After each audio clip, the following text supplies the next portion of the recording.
চিংড়ি মাছ কার না পছন্দ? আমার তো অনেক পছন্দ, তাই ভাবলাম আমার ফেভারিট রেসিপিটা আপনাদের সাথে শেয়ার করি। আজকে আমি দেখাবো টমেটো চিংড়ি।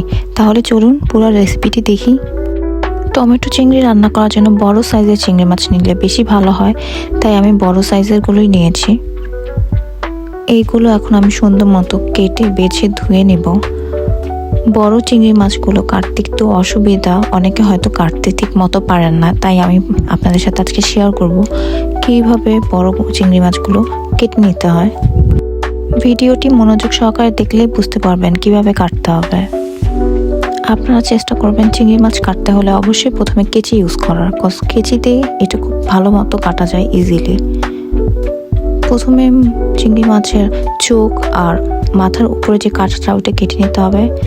তারপর চিংড়ি মাছের নিচে পায়ের দিকটা কেটে নিতে হবে। আমি যেভাবে ভিডিওতে দেখাচ্ছি ঠিক সেইভাবেই কেটে নেবেন আপনারা। ভিডিওটি না টেনে মনোযোগ সহকারে দেখলে আপনারা ইজিলি কাটতে পারবেন বড় চিংড়ি মাছ।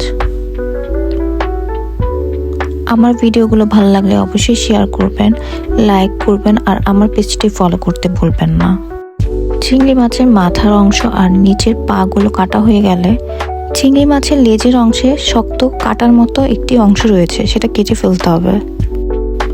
দুই চিংড়ির লেজের মাঝখানে একটা কাটার মতো রয়েছে, ওইটা কেচিতে কেটে ফেলতে হবে, যেমনটা আমি কেটে ফেললাম। ঠিক এমনটাই থাকবে চিংড়ি মাছের লেজ। লেজের অংশটা কাটা হয়ে গেলে আমি এখন চিংড়ি মাছের উপরে যে রগটা রয়েছে সেই রগটা কেটে বের করে ফেলবো।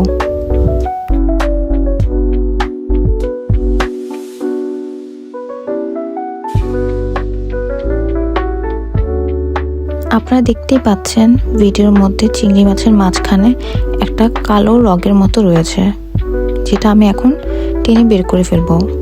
আপনারা চেষ্টা করবেন এটা বের করে ফেলতে। এই যে আপনারা দেখতেই পাচ্ছেন, এইভাবে আমি টেনে বের করে পরিষ্কার করে ফেললাম চিংড়ি মাছটা।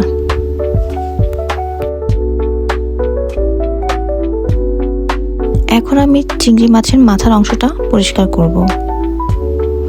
মাথার অংশটা আপনারা ঠিক এইভাবে কাটবেন, তাহলে খুব ইজিলি আপনারা মাথার অংশটা পরিষ্কার করে ফেলতে পারবেন।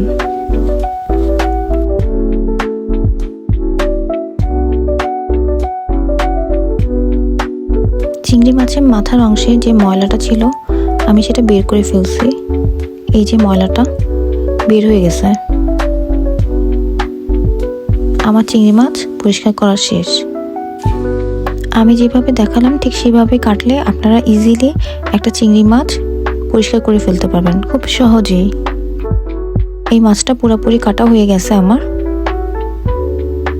আশা করি আমার এই ভিডিওটা আপনাদের উপকারে আসবে বড় চিংড়ি মাছ কাটতে। এখন আমি এইভাবে সব চিংড়ি মাছ কেটে নিব এক এক করে।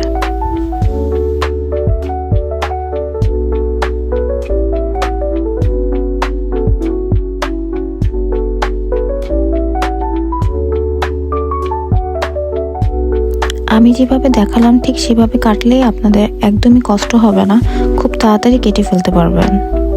আমি এখন চিংড়ি মাছগুলো ধুয়ে পরিষ্কার করে নিলাম। টমেটো চিংড়ির জন্য প্রথমে কড়াইয়ে তেল দিয়ে নিলাম। তেল গরম হওয়ার পরে আমি আস্তে আস্তে প্রত্যেকটা চিংড়ি মাছ ভেজে নেব।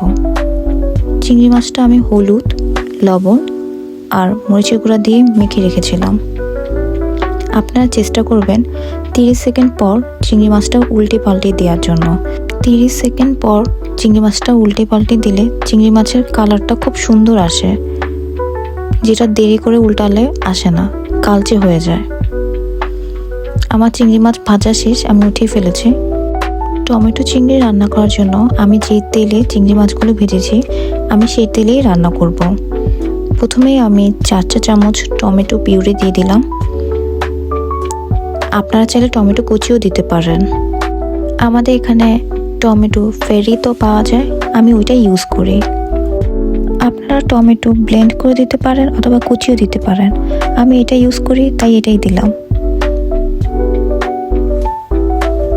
তারপর ভালো মতো নাড়িয়ে আমি এটার সাথে অ্যাড করে দেব 5-6টা কাঁচামরিচ ফালি। আপনারা হয়তো অবাক হচ্ছেন আচ্ছা, আমি কিছু দিতে ভুলে গেছি এখানে, বাট না, আমি আজকে রান্নাটা পেঁয়াজ ছাড়াই করব। এখন আমি অ্যাড করব 2 চা চামচ আদা বাটা আর 2 চা চামচ রসুন বাটা। মশলাগুলো দিয়ে আমি ভালো মতো কষিয়ে নিব। তারপর এখানে অ্যাড করব গরম মশলার গুঁড়া, মরিচের গুঁড়া, ধনিয়ার গুঁড়া আর জিরার গুঁড়া। প্রতিটা মশলাই আপনারা আপনাদের নিজেদের পছন্দ অনুযায়ী দিবেন স্বাদ মতো। তারপর আমি একটু লবণ দিয়ে নিব। তারপর দেব সামান্য হলুদের গুঁড়া। সব কিছু দিয়ে আমি পানি দিয়ে ভালো মতো কষিয়ে নিব। তারপর সামান্য চিনি অ্যাড করে দিব। আপনারা চেষ্টা করবেন প্রত্যেকটা মশলা দিয়ে ভালো মতো কষিয়ে নিতে। ভালো মতো কষানো হয়ে গেলে আমি চিংড়ি মাছগুলো দিয়ে দিব। চিংড়ি মাছ দেওয়া হয়ে গেলে চিংড়ি মাছের সাথে মশলাগুলো ভালো মতো মিক্সড করব। চিংড়ি মাছগুলো ভালো মতো উল্টে পাল্টিয়ে মিক্সড করতে হবে, যেন মশলাগুলো প্রত্যেকটা চিংড়ি মাছের গায়ে ভালো মতো লেগে যায়। আপনারা কিছুক্ষণ পরপরই চিংড়ি মাছ উল্টে পাল্টিয়ে দিবেন, না হলে নিচে লেগে যাবে গ্রেভি। কষানো হয়ে গেলে মশলা থেকে তেলগুলো হালকা ছেড়ে দিবে, তখনই পানি অ্যাড করে দিলাম। আপনারা যে যেরকম ঝোল রাখতে চান সেই রকম পরিমাণে পানি দিবেন। আমি যেহেতু মাখা মাখা ঝোল রাখবো, বেশি ঝোল রাখবো না, তাই আমি মিডিয়াম পরিমাণে পানি দিলাম।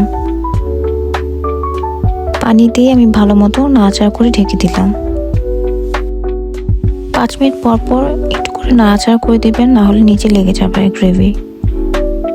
আমার চিংড়ি মাছটা হয়ে গেছে, ঝোলও কমে আসছে। আমি এই পরিমাণই মাখা মাখা রাখবো। তো রেডি হয়ে গেল আমার টমেটো চিংড়ি।